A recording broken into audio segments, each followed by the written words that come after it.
Very pertinent with these insights that you're giving in terms of this trend on digital finance.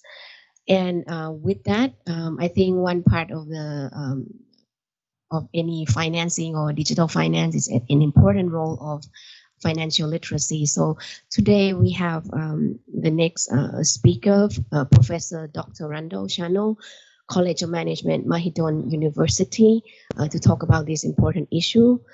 So Professor Randall, the OECD in their report shows that financial literacy in Southeast Asia remains low.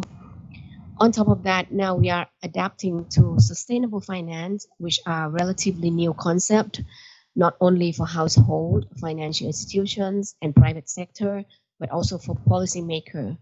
With this in mind, what do you think is the role of financial literacy in enhancing sustainable investment? We're also putting effort to build back better from COVID-19 in the perspectives. I think if you can also touch upon something on digital finance, it's literacy, that would be great. Thank you very much, Dr. Randall. The floor is yours. Okay, thank you. Thank you everyone for joining us today. In our Sustainability Center, we're increasingly conducting research about various issues, but my particular area is more about successful aging. And we see the populations are getting older and older, and people are living longer, which then leads to a variety of other sustainability issues, because then we consume more food, more water, we produce more waste, but also think about healthcare or health and wellness and caregivers. So basically looking at this, we find that successful aging or life satisfaction in later life mostly is driven by health and wealth. And so preventative health and also financial literacy and financial behaviors become, so far, the two most important issues. And sadly to say, we find that consumers were already getting more and more into debt before COVID came along. We find that financial literacy is very low. We find that people tend to start saving too late in life, and they save too little, and they save too conservatively. By that I mean they use savings accounts, if they have a bank account at all. So on the one side, we're certainly seeing a lot of doom and gloom. The companies are suffering and the economy is not good. And so then we have easy credit, and then we have everything on sale, pushing the consumers and trying to stimulate consumption. And so we have this kind of dichotomy. Well, they were already in debt, so now we have to be really careful about trying to educate consumers at different stages in life about the importance of saving for different goals, like saving for your children's education, saving for your own retirement.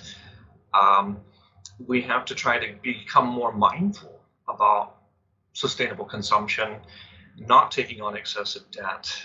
And otherwise, we're facing a real time bomb, and it also depends on policies. So we have more and more people going online.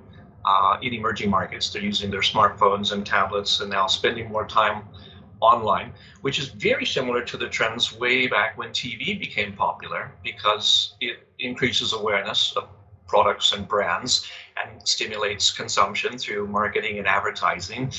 And so we may see more compulsive consumption and even more problems with that, especially with the easy credit.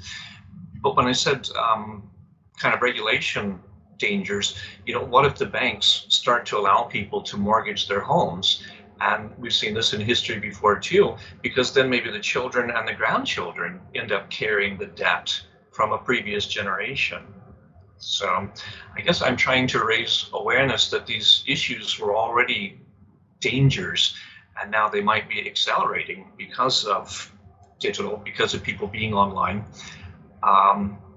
Even if you don't have a bank account, you can use AirPay or whatever and still shop online.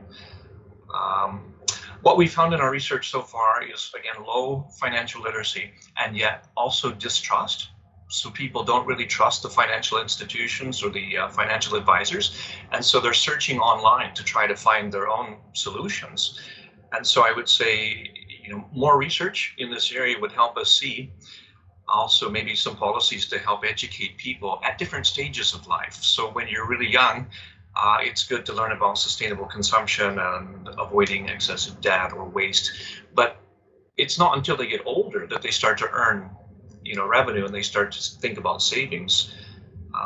Sometimes they're already in their 30s before they even begin saving. And then people don't have enough money and they end up stopping. So basically what we found in research from psychology is that the longer a behavior runs, the less likely it is to change. So that's why it's really important that we educate people early on about the importance of savings and the importance of preventative health, exercising regularly, and hope that it sticks long term.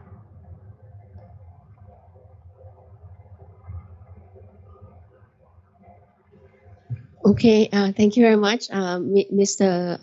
Randall, for your insights on the behavioral of people here in, I'm not sure whether that's in this country or in globally or Asia Pacific. Yeah, actually the findings have been pretty similar globally, but most of what I was talking about just now is from within Thailand. Okay, yes.